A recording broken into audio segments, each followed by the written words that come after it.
Hey everybody, welcome to J&J on Jazz, sponsored by JAZZWIRE. This is my buddy James Moore, and look at that shirt he's wearing. That's the shirt of a college president. Since the last time you saw James, he's the president of a college. Look at that. Yeah, it's like I got cufflinks, I got a collar that's white, and the shirt's not white. I feel really full of myself right now. It's awesome. And look at my shirt. This is the shirt of a president of a jazz education company. So, I'm a president too, man. Don't get all, too excited about it. Oddly enough, Jeff, we are both doing this episode from our respective basements. So that's the equalizer. Yes, we are. Yes, we are. There we go. Well, what we want to talk about today is rhythm, time, and groove. What are those things? How are they the same? How are they different? Can they be learned? You have to be born with groove. That's what we want to talk about. And the reason we're talking about it, I'm actually doing a one-day online workshop. It's going to be on Thursday, March 31st, 2022. And it's online on Zoom. And we only have 15 people attend. So if you want to be one of 15 people, here's the address. You can sign up right now. It's $35 each. Or there's 4 workshops, 4 Thursdays in a row for $120. So jump into it. And we're going to talk about some of the things we're going to be working on. Rhythm, time, and groove. So James, what's your take on any or all of these things? So Okay, I've been thinking about this for all of 30 seconds. And here is something that I've been working on for years in my playing.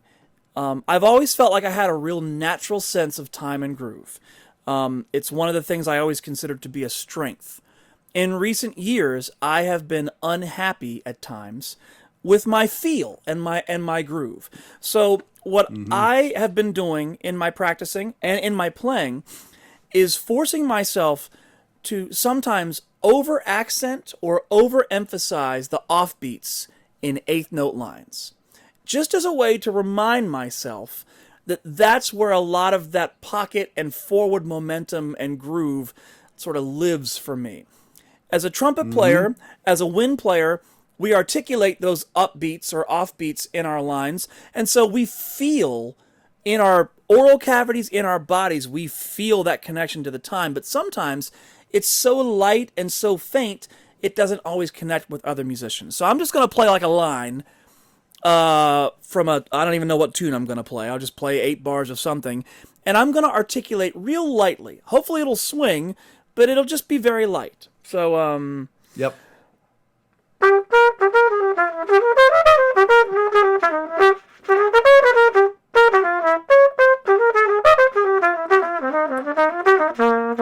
Okay, fine. I was relatively happy with like how that felt and how that sounded. But on the bandstand, I've been focusing more lately on really emphasizing those upbeats and infusing that groove into my lines.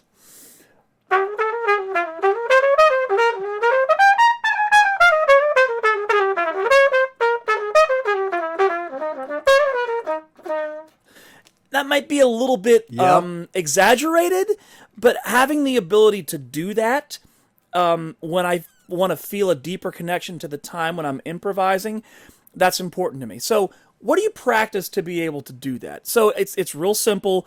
I'm just going to take a bebop dominant scale, and I'm going to do that jazz articulation thing where we're going to tongue the upbeats, slur into the downbeats, and I'll do it once through real light and another time through where I'm going to really emphasize those. So here's the light version.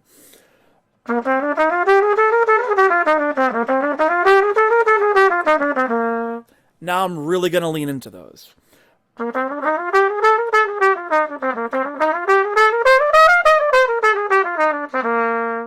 I think if I played that way all the time, it would probably get annoying and maybe be a little much. But I don't know, I really want to be able to emphasize that and sort of flip that switch when it feels like I'm not as connected to the time. Does that make sense to you, Jeff? Man, I love it. And that's going to be actually part of the online workshop. Now, I've helped lots of people do that exact thing, offbeat tonguing. There's quite a few ways to get it wrong. And James, I'm here to say you didn't do any of them. So, yes. Go, man, go. No, a lot of people snap off some of the notes. Do da yat da yat da yat. There's a lot of ways to get it wrong, and so I've helped a lot of people do this. And so the great thing on the workshop is that we play together. There's only 15 folks, so it's on Zoom. People attend from all over the world, and we can play for each other. And people are going to leave doing this correctly. Lots of times I introduce this idea in a lesson, and folks come back in a week or two having practiced it a little incorrectly. So I love that. And I love the exaggerated version. To me, it's important to learn to do it exaggerated first, actually. It's hard to do it subtly if you can't do it exaggerated. So I love that. And that is definitely a way to bring that groove and sort of kicking ahead with the time a little bit. So that's where time and groove intersect with articulation. It's fascinating stuff. I love it, man. And that was a really great idea and a wonderful, showing us how to do it. Now, we have a PDF for this episode. And actually, James, for all the upcoming J&J episodes, we're going to have a PDF. So you guys can write in, get the free PDF. Just write us at JandJonJazz@gmail.com. And we'll send it off to you. We're happy to get this information out to you. And a lot of people have been asking for PDF. So this is actually one from one of the Digging Deeper episodes I did back in the day. And what I'm going to share with you right now. And this is talking more about the time side of rhythm, time, and groove. And for a lot of us, we play with a metronome. Ba ba do ba do ba da, right? And we have the metronome clicking on all four, and it's sort of shepherding us along, and we play along with that. So what I'm going to do in a second is play a couple examples from the sheet, which I'll put up on the screen for you. The first example is I want to put the metronome on 2 and 4. So if we're going to play eighth notes at 120, put your metronome on 60. Boo ba doo boo da ba doo boo da, right? And so your metronome is going to click on 2 and 4. Now, for a lot of folks out there, that's going to be impossibly hard. Yeah. When I was teaching at Towson University, generally about half of the folks would take a full semester to get that feel right. And it is a feel thing and a time thing. So learning how to play on 2 and 4. And then I'm going to do another example of cutting the metronome down to 30 and playing just with the click on beat 2, just with the click on beat 4. Yeah, that's some kind of big boy stuff. That's intimidating to me, man. And I have okay time. That's scary to me. Oh, gosh. Yeah, it's tricky, and it's the best way to work on your time. A lot of people think having the metronome clicking more will get you more in time. It's actually like having the bumpers up when you're bowling, on the side, like you can't go wrong. So when the metronome is clicking less. All right, enough talking. Let me do it here for you. Let me turn on the metronome and we'll see if I can pull this off. Okay, so I'm going to work from the PDF now, and I have the metronome set on 60. So I'm going to play these eighth notes straight. I know we're playing jazz, but it's kind of easier to do it when we're playing straight eighth notes. Love to know what James thinks about this. So let me play with this on 2 and 4. Now, we don't want to be hearing 1, 2, 3, 4, 1, 2. And I think a lot of us might be. We want to be hearing 2, 3, 4, 1, 2. That's where the groove is. That's where the feel is. 1, 2.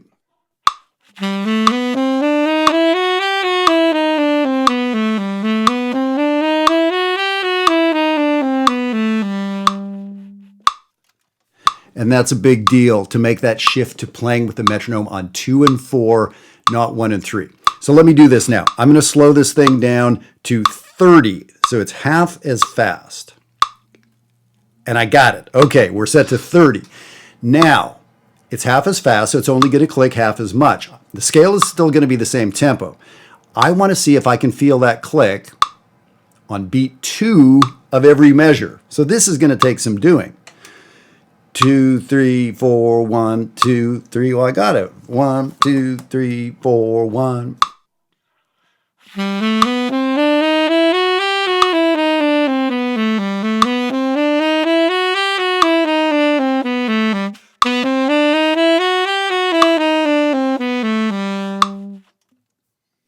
That's some imperfection for you. I rushed a little the first time, then I was behind. The point is I had a lot of time between those clicks to mess up, to rush, to drag. And when I did, I had to adjust.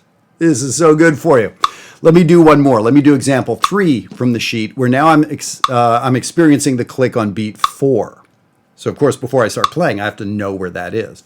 4, 1, 2, 3, 4, 2, 3, 4, 1, 2, 3, 4, 1, 2.